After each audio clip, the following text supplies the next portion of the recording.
My name is Hannah. I'm 35 years old, and I've been married to Leon, who is 37, for nearly 8 years. We don't have children, but I used to believe we were building a reliable and solid life together. 5 months ago, my father passed away. Before he died, he left me $320,000 with a brief message. Save it for the future, when you truly need it. I didn't spend a dime, quietly depositing the entire sum into a separate account under my name. Around the same time, I decided to quit my job due to a toxic work environment unrelated to money. That afternoon, at a backyard barbecue hosted at my in-laws' house, amid the sound of sizzling meat, beer cans popping open, and seemingly harmless conversations, my mother-in-law, Celia, suddenly said, "You're lucky. At least your father still thought about you." Leon didn't miss the chance to chime in. "She doesn't do anything anyway. Just stays at home." Monica, the wife of Leon's older brother, added, "We think you should use that money for something more useful." I kept smiling, saying nothing. But in my head, I recorded every word. And, out of habit from past conflicts, I instinctively turned on the voice recorder to capture the entire conversation as a reflex of self-protection. At the time, I didn't know what I'd use it for, but my instinct to stay on guard had never fallen asleep. The next morning, as the first rays of sunlight filtered through the window blinds, I reached for my phone to check my bank account, like I did every day. But when I opened the app, my heart sank. The balance showed just 20 cents. My vision blurred as I stared at the number. I couldn't believe it. When I checked the savings account, there was nothing but a cold, lonely zero. Cold sweat started dripping down my back. I called Lynn, my chest heavy with pressure. He answered, his voice calm, as if nothing had happened. "Why are you calling so early?" I couldn't hold back the rising panic. "Leon, what happened to my account?" His voice remained unbothered, giving only a cold response. "I transferred everything to a different account for better security." "We all know you don't really need that money." "Don't need it? Then why didn't you ask me before doing this?" His words felt like a knife through my heart. He said, "We," meaning him, his mother, and Monica. They made the decision on my behalf, without ever consulting me. Everything happened so quickly, I couldn't even breathe. That was the first time I realized Leon and his family didn't see me as someone who belonged in their important decisions. My account, the money my father had painstakingly left for me, was now reduced to a cold zero, and I was the only one without a say in it. Shocked by what he said, I realized I was facing the worst thing imaginable, a betrayal I had never conceived of. But what I didn't know then was that this was only the beginning of what was to come.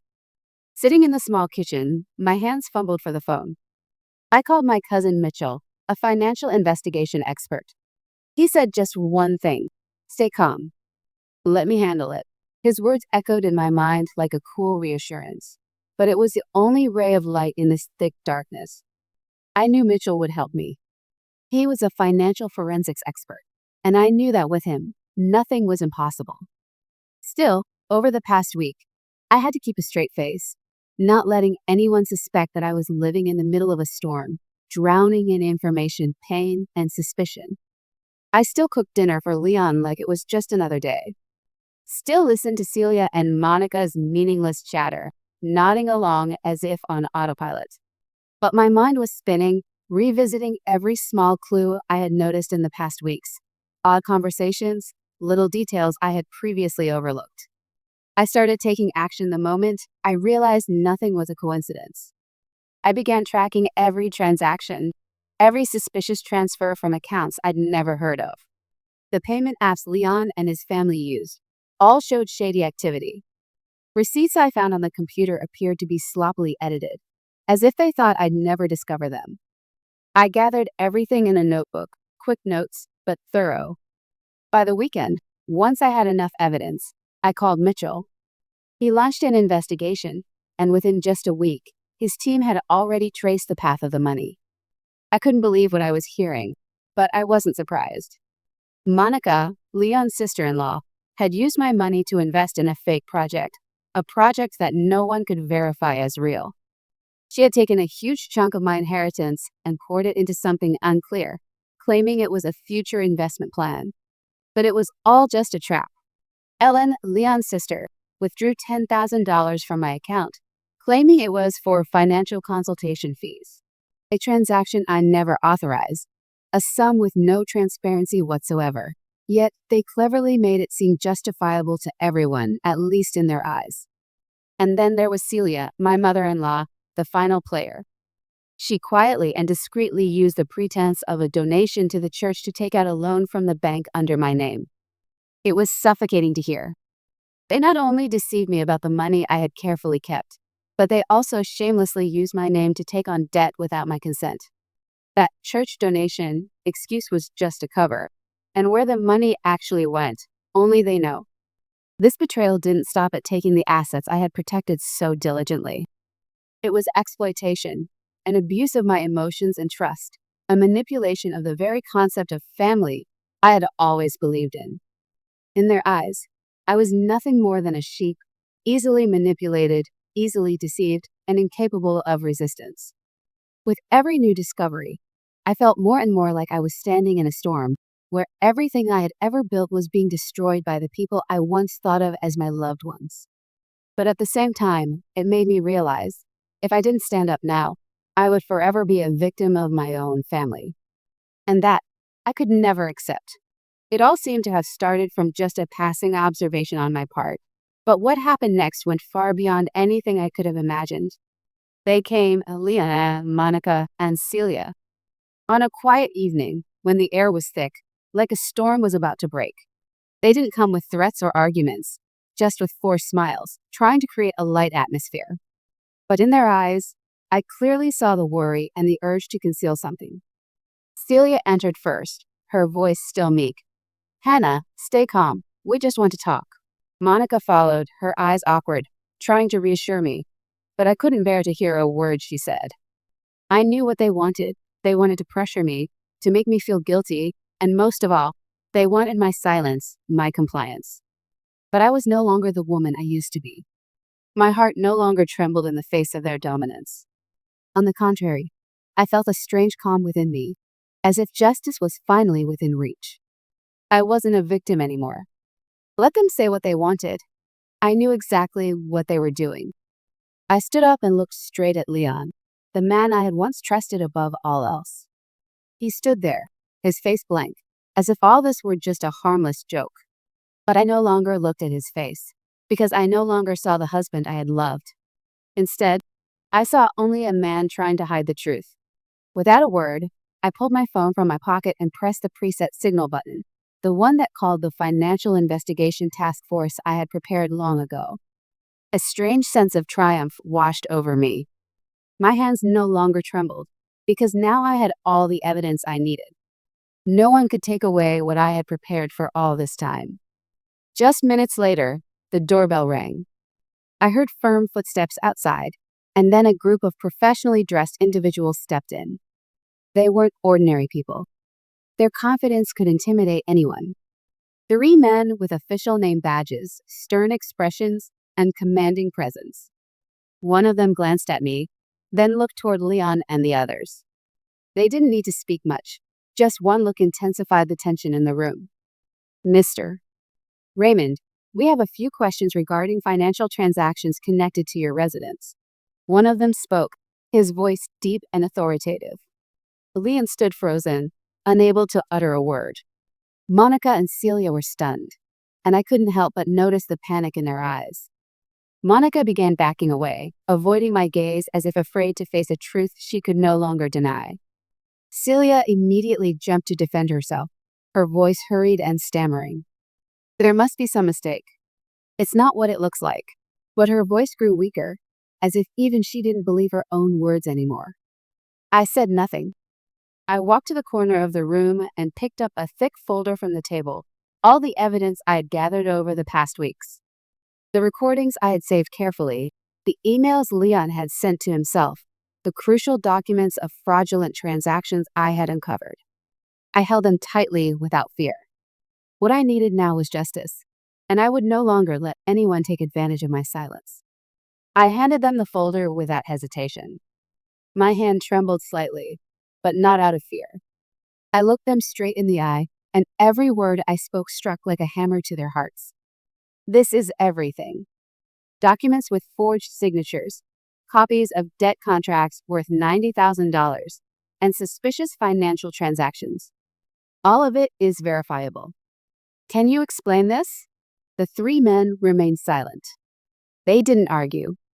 What they needed now was a confession, because they knew that what I had just laid out was undeniable. The faces of Leon, Monica, and Celia turned pale. A heavy silence hung over the room. In just a few brief minutes, I knew this was no longer a game. The truth had been exposed, and all that remained was for them to face the consequences. After the police and the Financial Investigation Unit reviewed all the documents, my life turned to a new chapter, one where everything was laid bare. But when I received information about what Leon had actually done, it felt like stepping into a nightmare I never believed could happen in real life. This wasn't just a violation of my rights. What he had done was a sophisticated web of fraud, and I was the last person to find out about it. Leon hadn't just secretly stolen my money.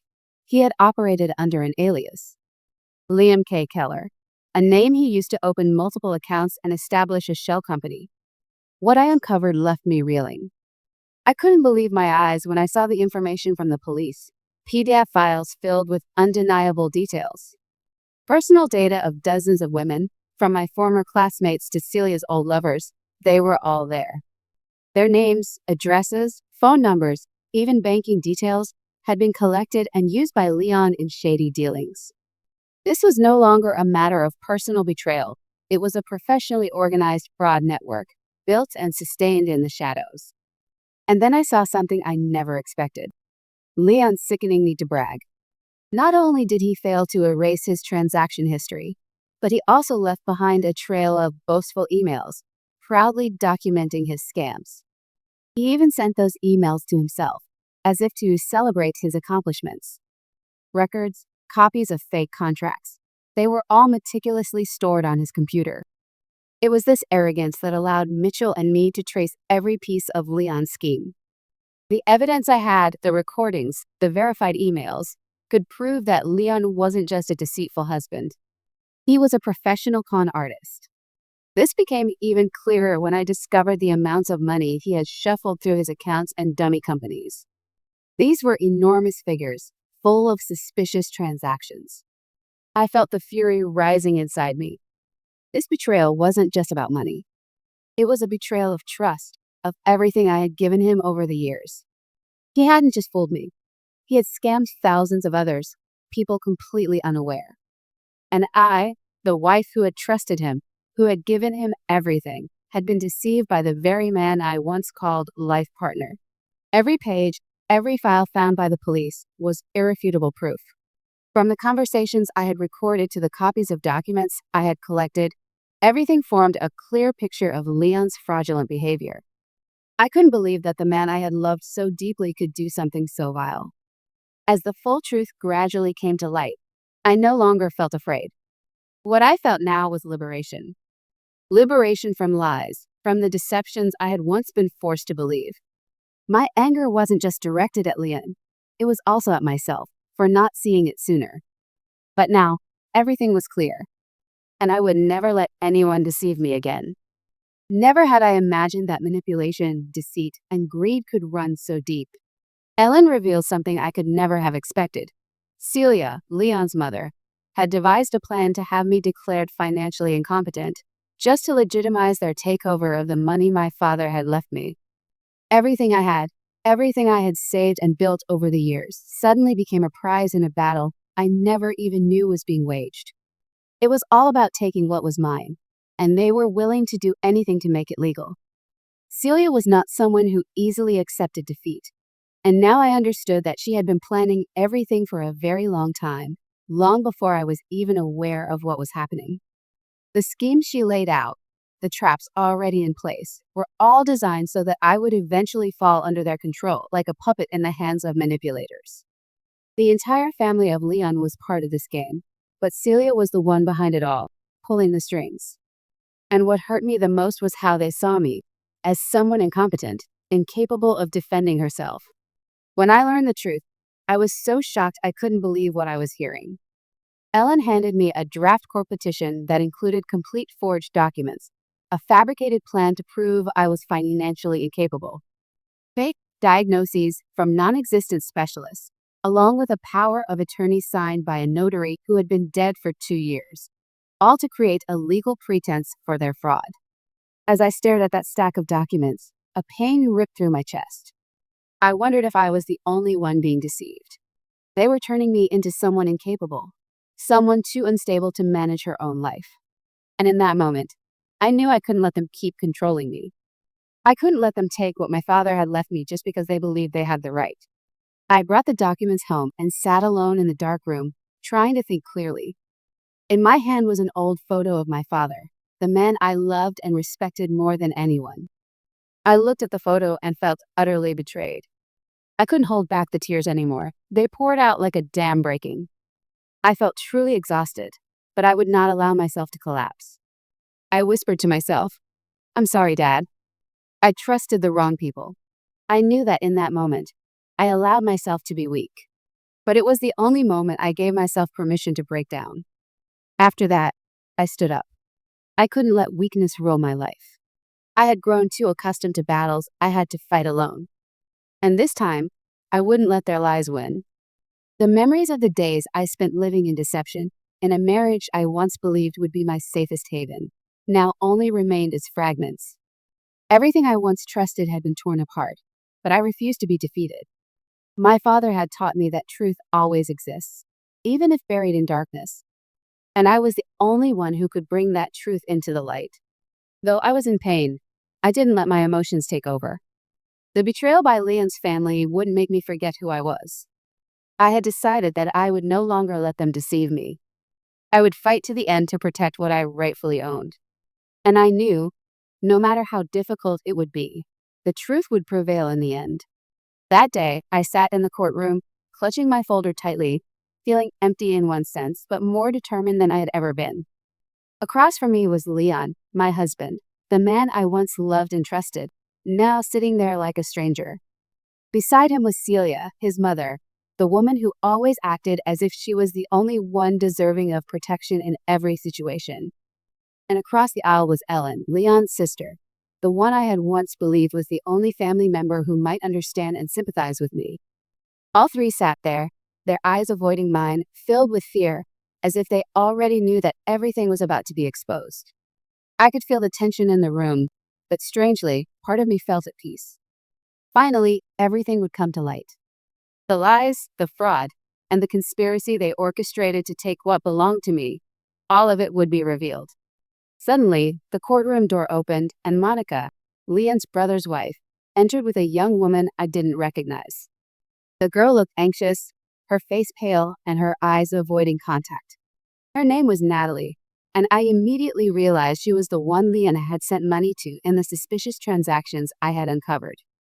I couldn't understand why Monica had brought her here, but I could feel something huge was about to happen. Monica began to testify, her voice slightly shaky, but clear and filled with conviction. Leon told Natalie that Hannah had died and that she was his fiancé. He said all the insurance money would be released to cover his other schemes. Those words hit me like a slap to the face. I couldn't believe what I had just heard. How could it be? Leon had used a fabricated story of my death to defraud and exploit everything I had, not just my money, but the trust I had given him. Natalie, the woman standing next to Monica, suddenly burst into tears. Her tears flowed down her face as she tried to speak, though her voice trembled. I didn't know everything had been planned like this. I just thought he was helping me. He told me I needed a fresh start and that he could help me. She stopped, seemingly unable to continue. But what she had already admitted was enough to make everything clear. Leon had used her and used the lie of my death as a tool to steal my assets. I looked at him and my heart sank. This man, my husband, the one I once believed would protect me through anything, was now nothing more than a liar and a traitor. The courtroom suddenly erupted into chaos. Leon, his face panicked, began blaming his mother. "Celia told me to do it," he said, desperately trying to excuse his actions. "She made me do all of it. I was just following her orders." The room went silent, and then Celia, unable to bear the blame, burst out shouting, "No." I did it all for my son. I only did it to protect our family." Her words rang out like a silent confession. She didn't think she had done anything wrong. She had acted out of what she called protection for the family, though it was clearly a hollow excuse for her own greed and selfishness. And in that moment, in the tension and confusion flooding the room, I realized everything had finally been exposed.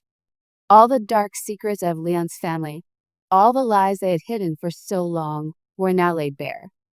The people I had once loved and trusted were now nothing more than betrayers with nothing left to hide.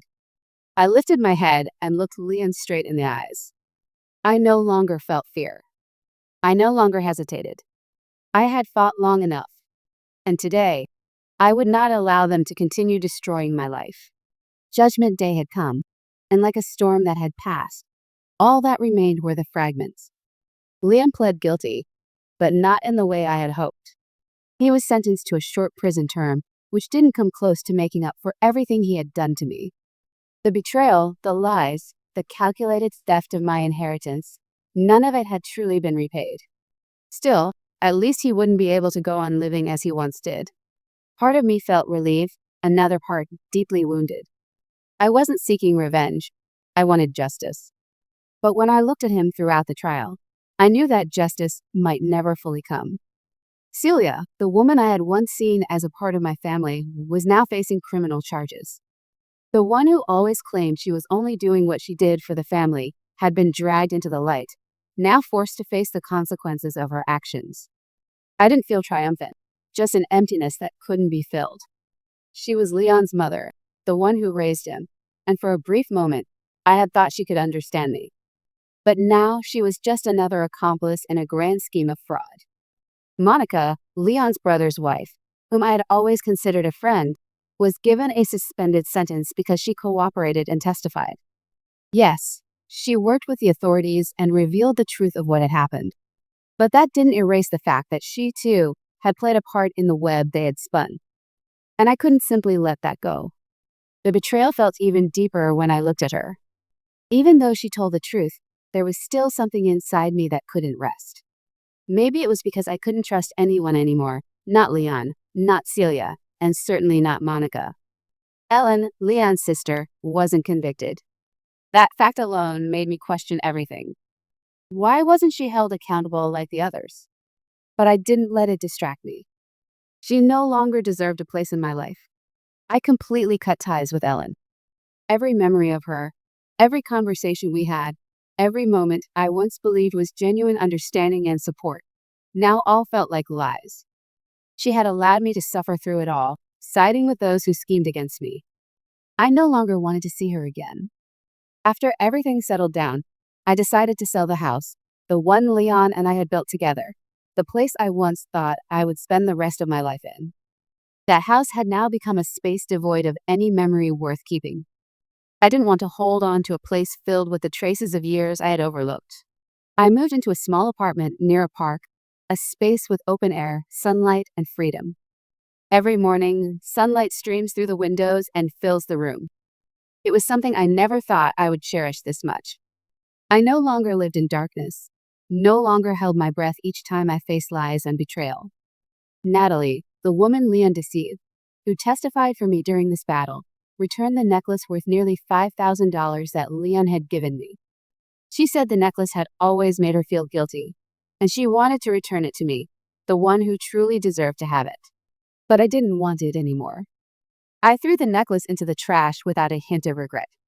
It wasn't just a gift from a traitor. It was a symbol of everything I had endured. Nothing could change the past, and that necklace was just another fragment of the wreckage I had decided to leave behind. I looked down into the trash can where it lay, and I knew I no longer carried those painful memories. What I held now was freedom. A kind of freedom I had never felt before, and now I understood. No matter how important material things may seem, the freedom of the soul is what truly matters. People always say that blood is thicker than water, and for a long time, I believed that. I held on to the belief that family, no matter what, is where we return. But that all changed in an instant when I realized that the blood of the covenant is thicker than the water of the womb. The relationships we choose, the people who truly understand and value us, Those are the ones that matter. Not blood ties, but understanding and respect. That is what gives life meaning. Leon called me his wife. Celia called me her daughter-in-law. Ellen called me her sister. But each one of them betrayed me in ways I never could have imagined. They saw me as a tool for their own gain, never once considering how I felt. I lost my belief in what I once thought was family love. The promises, the commitments, all of them became jokes in the face of the cruel reality they brought upon me. I lost my father twice. Once when he passed away, and the second time when I realized they tried to steal the last thing he had left me, the insurance money he had spent his life working for. It was not just a financial betrayal. It was an insult to his love and his labor. My father had worked tirelessly his whole life, only wanting to leave something behind so I could have a secure future. But they didn't hesitate to see me as an obstacle, someone to be stripped of everything. Even so, I held on to the most important thing in my life: myself, my voice, my worth. I no longer allowed them to dim my light. No one could take away my voice, and no one could erase my value. They might have taken possessions, but they could never take away the dignity and the freedom I had reclaimed for myself.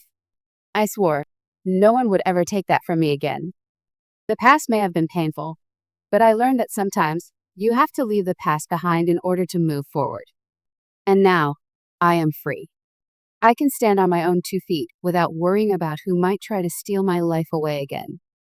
Because I have learned how to protect myself, and that, above all, is the greatest victory.